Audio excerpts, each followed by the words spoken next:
What's going on, y'all? So listen. So we are finally back with How to Get Away with Murder and the Scandal crossover, okay? So, Scandal comes first. I'm gonna break this shit up because I ain't doing a whole 1 hour and all this video, but whatever. So basically, what was happening in Scandal 2 weeks ago, you know, what the fuck? Anyway, 2 weeks ago, at the end of How to Get Away with Murder, we seen that Annalise needed some help with this case, okay? The plaintiff case that she was doing about the justice system and all that shit, and these wrongfully accused people who have not gotten the fair trial that they need because they get these defense attorneys that are public office defenders and shit like that, and they have too much time on their hands. Okay, so you get Michaela like, bitch, if they ain't gonna hear our shit, we need somebody that's powerful that can help us, right? What you need is Olivia Pope, and guess what? The bitch gonna be up in town soon, okay? I was like, all right, go to her city and do all this shit. Then we see at the end, somebody introducing Olivia Pope. We see her walking through and she writing on a chalkboard how to survive a scandal, okay? So that's exactly where it picked up on Scandal. How to survive a scandal. She's professor. I don't know if she's doing a professorship at this school or she's just a guest lecturer or whatever, just doing a little course here and there. But this is apparently a few weeks or a couple of months or so after she left, resigned from the White House. This is her trying to get back to her footing or get back to doing something. And so when all this happened, she's asking these questions. Okay, what is the first mistake that people do when they realize that they're in a scandal and all this, or in a crisis and all this stuff? You got one boy answering a question, that's alright, but no, that's not the answer I'm looking for. You got another person, I mean, that's cool, but that's not the answer. Then you got Annalise. It was like the main mistake that they make is that they don't believe that they're not in a crisis. I said, okay, she was like, so who are you? I'm Miss Keaton, Annalise. All right, okay. So they go down there. She talking to her. She was like, so, you do all this stuff and I'm a professor from, Philadelphia, Middleton College or whatever. I'm a defense attorney also, and I also need you to look at this case that I have. They stopped me at the Supreme Court. I need somebody to fast track it and to look at it. It's a really good case. Before you say no, just look at it. Because at this point, Olivia was ready to just put in the towel and be like, bitch, fuck out of here. Okay? Marcus is all about fighting for the little people, fighting for the black people, and she is having a drink with Marcus. So apparently, what we come to find out is Marcus is the only one who really talks to Olivia after all the shit that happened.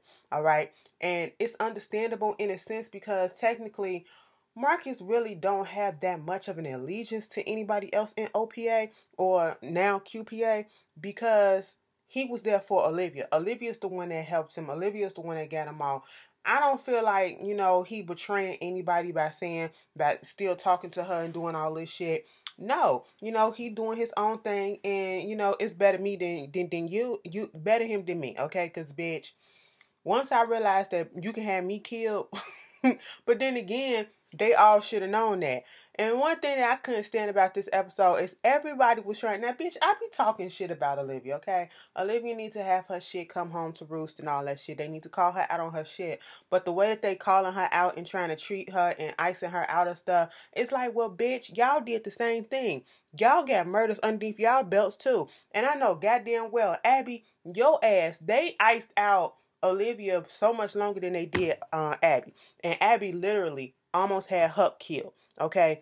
He almost died for real. Quinn was never in no fucking danger. Quinn was never in no danger. Papa Pope was not about to kill that girl, okay? Papa Pope got attached to her. Papa Pope was just playing games, mind games. That's all that it was. And, Abby, girl, whatever. And they forgave her like that. The next episode, they probably was mad at her for 5 minutes and she was back on the fucking team, okay? So what? Quinn, supposedly was supposed to dead and all that shit, but now she back and she in charge of OP or QPA, and she up there looking at all these profiles and news articles of Olivia. I was like, damn, bitch, assessment? Like, what you trying to do? Like, you trying to plot when you gonna take her out or whatever? It's beginning creepy, okay? And even Abby had to call her ass out on that. They trying to tell her, we gonna do this, we gonna do that, we gonna do this. Bitch, are you listening, or are you sitting over there looking at some more articles on Olivia? And I'm just like, girl, let the shit go. You alive. I get it. You hurt right now. But you gotta focus on your business before that shit tank again, okay? Y'all finally getting some more clients in that bitch and start working on that hoe. But back at the bar, Marcus was sitting there and he was like, she asked him, why the fuck you still come to and do this? He was like, you want to know why I come over, watch football with you, go to the bar with you, still talk to you, answer your call and all that stuff? Because we're black, okay? And it was like, regardless of what goes on, whether you're right or wrong, I'm going to still have your back. Because we're black. And I was like, now, really, my first initial thought was literally like, really? That's the answer we gonna get? That's so fucking generic and stuff. But I understood it. And the only reason why I did that, because like I just said in another video, people, especially in the black community, we get this notion in our head that, every time a cause come up and somebody is want to, protest this and want to fight this and want to fight that, and, oh, you need to support this because that's your black sister, that's your black brother. That don't mean a goddamn thing to me, okay? I'm going to be 100% honest. If I don't agree with it, I'm not putting my support by it. I don't care if we share the same skin color. You ain't finna have me out here looking stupid, okay? But it's like, girl, I get it in this environment why he said that, because they are surrounded by a whole bunch of white folks, a whole bunch of power-hungry white folks who basically are doing the same thing that Olivia has done, okay? But yet, she's the one that's getting punished for a lot of the stuff, all right? Mellie, you did some shit. Jake did some shit. Everybody, Fitz did some shit. But now y'all want to ice her out. The lonely black woman. See, it told you, Olivia, bitch. Giving that puss up to them white folks ain't do you no fucking good, bitch, okay? It bit you in the ass in the end, all right? They played your ass, okay? They just turned their back on you like it wasn't nothing. So I understood what he was saying right then and there, okay? We got to stick to fucking together. We literally, the minority, we the spects in this shit, okay? So we got to stick together. And she gonna say, this girl, Annalise, she's a criminal. She had cases against her and all this stuff. I said, bitch, she was like, I Googled her. She problematic as fuck. She had this. And it was like, Marcus had to snap Olivia back into reality. Bitch, you do too. Did you forget? Did you forget the shit that you did? I said, girl, you tried it, Olivia, with your new hair and everything. So Olivia, she's looking at the case, and Marcus was trying to, I guess he was going to talk to Fitz about the whole case, because Marcus knew about Olivia, Annalise Keaton. He was like, Annalise Keaton, she badass professor, like the best defense attorney. She the reason why I tried to become a lawyer and stuff. I tried to get up in her class and all this shit and woo, woo, woo. And Fitz even had her case, and we was going to look at that shit, but some other shit came along that was, took priority and all that shit. I was like, all right, so Annalise was making waves, okay? And that's why Marcus was confused as to why, Olivia hasn't been hearing about Annalise, because that bitch was so concerned about her own self. That's why. She wasn't thinking about nobody else. But anyway, Olivia eventually goes over there to see Annalise, and she takes the case. Well, at first she reads through it and she was like, you know what? This is a good case. This is this is that. You have a good standing and all that stuff. And, it's likable you can win this case. And it's well put out, well thought out, well written, all this stuff. But the problem is you. Okay? That's what the problem is. And therefore, regardless of how put together this is and how strong your arguments are, they don't give a fuck about you. So we can't take the case. Bye. And I was like, ooh, nice nasty with it. Don't come to my door with a compliment like that and then drop the ball on me and say, bitch, we can't do shit. Deuces. So, Olivia was about to walk away, hair blowing in the wind and shit. Bounce, bounce, bounce. Then she had a little change of heart. She said, let me turn my ass around. Okay, bitch, let me tell you something. This is my city. This is how I'm going to do it. And you're going to work this way with me, okay? If you can get down with that, we can do this shit. I was like, that's what the fuck you better do. Because, bitch, you ain't had shit else to do. All right? You teaching snot-nosed ass adults. All right? So, whatever. Marcus got her a meeting to go see Fitz. And, Fitz is on the outs with her. For once, we see Fitz not really wanting Olivia, which was, in my opinion, the best thing, because it just be so unrealistic to me when they get into it and then all of a sudden they want to fuck. Like, goddamn, stay mad at her for a minute. And so he's still in his feelings about it. And, she was like, I want to do this case because there's a whole bunch of disadvantaged people, who are doing all this shit and don't get a fair shot and all this, and whoop-de-woo, trying to convince him, going into her little speech, trying to convince him to help. So eventually, he gonna do it. I said, all right. And at one point I thought they was gonna kiss. I thought he was gonna break it and they was gonna kiss. And I said, don't do it. Don't do it. They didn't do it. All right. So now they waiting to do this meeting. Okay. Meeting up with Olivia, Annalise. Michaela is getting everything ready. Marcus roll up in there. When Marcus get up in there, he was like, Michaela, you early as hell. She was like, no, I'm not. I'm on time. I was like, wait a minute. No, you early. The meeting don't start until so-and-so. She was like, no, bitch, I'm ready. I said, okay. It was like, if you stay ready, you ain't got to fucking get ready, bitch. That's what Michaela thing was. And I'm just sitting here looking at the chemistry between Marcus and Michaela. And I said, let me fucking find out. Okay, I'm gonna get to something. And then all of a sudden, here come Olivia Pope in there with Annalise and Fitz. Oh my God, you're Miss Olivia Pope. Oh my God, let me tell you something. And I said, Michaela girl, calm it down, dial it back a little bit, because all I kept on thinking about was that day when Annalise read the shit out of fucking Michaela at her job. Okay, and said, you always try to latch on to these supposed strong women because you looking for a mentor that's supposed to be your mama. Okay, that's what it is. And that's exactly how she came off, a little thirsty. But, she kept on calling Fitz, oh my God, President 44, President 44. He was like, bitch, shut the fuck up. And so, not only did they get to hear the whole case and Fitz was on their side, Fitz was able to talk to Mellie. Mellie wanted to see them. They got to sit down and had this conversation with him. Mellie was here for the whole thing, and everybody was just, presenting their case about it and being nice with each other. You notice how when everybody came in, Mellie said hello to everybody except for Olivia. Yes, mama's still pissed. Okay, you killed my boo. Plus, you put a kill folder on me too. Oh, okay, we ain't playing games today. And she was like, the only difference is, and the only problem that we have is that this case is not going to win in this climate that we have. You got Supreme Court justices that, are rumored to be leaving. So you need to give it a year to, until we find a new justices and they can go ahead and, push it through. And it was like, bitch, ain't nobody trying to wait for this shit or whatever. And then, at this point, Olivia's pissed. She was like, can I talk to you? So that thing, they go in the room and she was like, so you really gonna say no? She was like, I didn't say no. I said not now. And basically, what happened is Mellie want to act like, she's doing the right thing, but she is going to take this opportunity to stick it to Olivia and make her feel the pain and call her out on all her bullshit and put it on Front Street.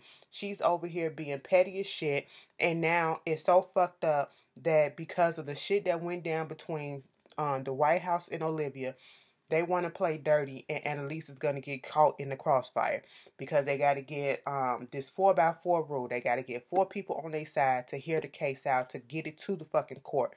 And at first they got 1. Then they was going to get another one. Now it was hinging on this Justice Spivey. Spivey or Spivey? I'm going to call him Spivey because that's how I can pronounce it right now with the way my mouth is.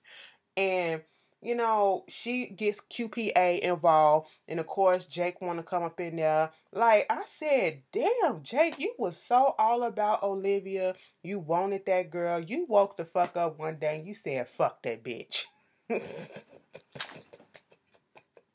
He was helping her out like, bitch, this how you gotta get her. Because this bitch gonna try. But no, you gotta do this. I'm gonna find some stuff. I'm gonna get QPA to find some stuff on Spivey. And we gonna do what we gotta do, okay? They was trying so hard to find some stuff on Spivey, whatever the fuck. And they couldn't. And Quinn was like, bitch, you know what? Look on some other service because I'm pretty sure he got something. Ain't nobody in this world that damn clean. And, after they do all that, because even Jake had called Quinn out and was like, so what you going to be doing? You going to be looking at how many articles of Olivia Pope have you looked at already today? Like 20 some? It was like, so bitch, you spying on me? He said, yeah, you and 300 million other people, of course. I said, girl, I don't have time. So at this point, after the whole talk went down with Olivia and not Annalise, Mellie, when they had their little interaction, and she come back and she gonna tell Mellie, tell Annalise that the reason why the shit ain't go through is because Mellie have an issue with her. All right, and she know her reputation, and she know all about her. You know, people can Google and all this stuff. You can't be the face of it. That's why it's not going through. I said, bitch, you's a fucking lie. This is your fault. She didn't want to say that, but she tried to put it on Annalise and blame her. And I said, bitch, this is some bullshit. And so she was like, you know what? Because she was telling Fitz. Fitz was like, you don't give up. All right, you found a way to get through this shit. She was like, all right, bitch, I'm going to go around this hoe and I'm going to go on a media circus, okay? So she doing press conference here. She doing press conference there. She talking about the case and all this stuff. So now, you know, the White House is just getting a little shaky in their boots and shit. So Mellie was like, basically, Mellie and Jake was just came up with this thing about, well, since Olivia want to go dirty like this, we can go a little bit more dirty, okay, bitch? We just gonna put it out there that this bitch got fired, okay? We gonna say that the bitch was lying. She didn't just resign on good terms. The bitch got fucking fired. And, you know, at this point, you know, Olivia and Annalise, they come together and realize that, okay, we gonna work together on this case and we gonna continue with the fight and all this shit. And Annalise was like, all right, sis, it seems like we finna go to court, bitch. You got a hairstylist out here, somebody that can do some good weave. And they get into the hair shop, and then you got this girl, black sister, black brother up in there, and I'm just sitting here like, final fucking lead.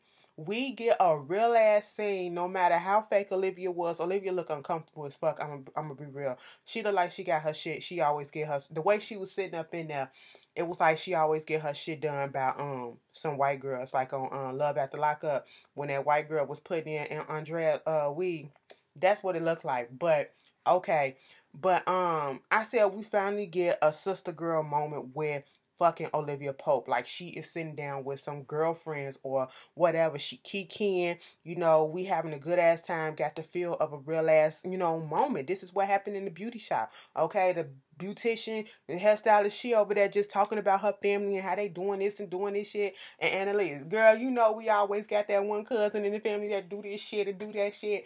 And next thing you know, on the TV, Olivia spots that they done put some shit up there about her getting fired and all that stuff. And she was like, can I have a room? And at least so gonna call her out and said, so bitch, you tried to make this shit seem like it was my fault. The stuff really wasn't getting through when it's your fucking fault, bitch. Okay. And at this point, you know, she was like, you the type of bitch that I stayed away from because I seen this type of shit. You know, you think you something because you rented out this black homegirl ass salon for a day and all that shit. And then you the type of bougie talking bitches who grew up in a good ass family with money, who went to Ivy League school, who rode around with horses between their legs and all this shit. It was like, so keep it real, Olivia Pope. I was like, well, damn. She was like, so bitch, why the White House told you to leave? And it was like, you know your skin tone. She was like, you act just like the bitches that look at me because of the width of my hips and all this shit. Olivia said, no, bitch. It ain't about the width of your hips and the color of your skin and all that shit. It's because motherfuckers just don't like your ass, bitch. Okay, I said, wait a minute. They were going back and forth at each other and they were dragging the shit out of each other. And what made me so mad is because I couldn't really choose a side in the argument because both of them was right. They were calling each other out on their shit. But I'm always team Annalise. It don't fucking matter. You know, Olivia can go somewhere. But, in this case, both of them was right. They was dragging the shit out of each other. And like Annalise said, you talking shit about me and talking about my past, but bitch, we damn near the fucking same. So what the fuck is up? And I was like, all right. She was like, bitch, and I put this money on my goddamn Amex because I know your Greyhound scraping up money for the mega bus ass ain't got shit. Annalise said, bitch, I will pay my own damn hair. I said, well, fuck. And I was like, you know, ain't this how It be, you got them two favorite aunties that always get into a fight. They sisters or whatever. You don't never know if they gonna be on or off when we have a family reunion or a cookout or whatever. We get together and next thing you know, they start going to fuck at it. And then by the end of the night, it's all to the good. Cause by the end of the fucking episode, they was cool as fuck. They sitting up in Olivia crib eating popcorn while Olivia drink her wine, bitch just kicking. I said, child, so they trying to figure out the press is just going in on Olivia. We got Abby talking to David about the whole thing that's going on, and he was like, this ain't right what they doing, and Abby is having a change of heart too. Like, I mean, I get it, but in hindsight, it's like y'all want to bring down Olivia, which is fucked up in a way, but okay, I understand. But then you also bringing down a really good fucking case that can help people. And it's these people being used as collateral damage, okay, because of y'all petty differences that y'all got with Olivia since y'all want to air her out. And they thought they're putting her out there and saying that, she got this, she got fired from the White House, was going to do something, and it really didn't. Even Quinn tried to confront her and say something, and Olivia had to bring herself back too. Like, bitch, I know you got some issues with me, and it's understandable, but I thought you said QPA was going to be about justice. Do you think that this is justice, what you doing to the people in this case? And it was like, let you think about that shit. So next thing you know, they were still waiting on Spivvy to give his vote whether or not he gonna go for it or not, and come to find out he don't. And that's because they found some information on him. We never found out what it was until Olivia goes to the office and see who he was and all that stuff. And Olivia went on TV with Annalise and she confronted the rumors. Yes, I got fired for this and I got fired for that. And it's unfortunate that some relationships that I had with people that I mentor, people that I still love to this day, are no longer there. But, that's what happens when we work in these high places. But what I'm going to focus on is the fact that these people need help. This is a broken justice system. She flipped that shit and got the attention off of her so quick. I said, that's why Olivia Pope is fucking Olivia Pope, okay? Because at the end of the day, people were not talking about the fact that she got fired after that interview. They was talking about the case and shit like that. And, at this point, there was, like I said, they found out that Spivvy is not going to do the whole thing.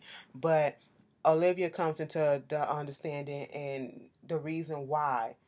Because of the fact that they had this information on him that his 16-year-old son had got into a car accident, a hit and run, killed this lady, but he was 16, he wasn't drunk or anything, and he paid off a witness. And he was like, so what, y'all trying to blackmail me? He was like, no, I'm just telling you what it is, and you don't have to lie, because I know you felt what was going on, because of the simple fact that if the White House would have did their research, they would have known that the freaking witness is dead.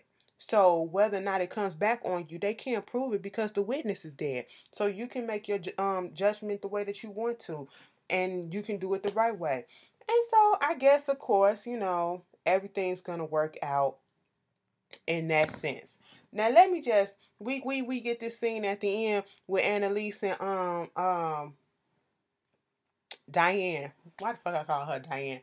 Olivia walking down the steps.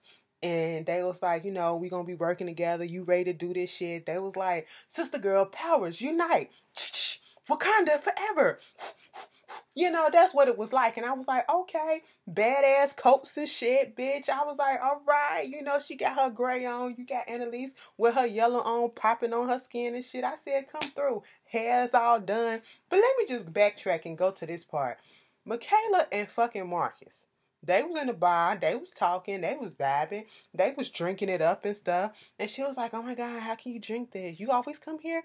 He was like, yeah, I grew up here. It was like, well, at least you're one of the people who got out. He was like, the reason why I do the stuff that I do is because these people right here, they made me. And I'll forever fight for my community and stuff like that. I was like, oh shit, the same shit that he always saying. But you notice, Michaela was just like intrigued as fuck bad. Okay? And I said, like they vibing, like really vibing. And had the phone not rang, Michaela and him would have hooked up that night. They would have kissed at least right there at that bar because that's where it was going to. And Asher was on the phone. He was like, "Who Asher? Asher want to talk to you." I said, "Damn it, Asher." You know, right when we was about to get a black man and a black sister up here just going at it besides Nate and Annalise, it just didn't fucking happen. And I said, look at fucking Marcus. So when don't be surprised to see how to on how to get away with how to get away with Marcus. Don't be surprised to see when Scandal go off, Marcus got a guest spot here and there on how to get away with murder, trying to come in and scoop up Michaela. Cause I felt that shit, bitch. All right, but that was just part one of the crossover for Scandal, and then how to get away with murder. I'll be back to do part two. Peace.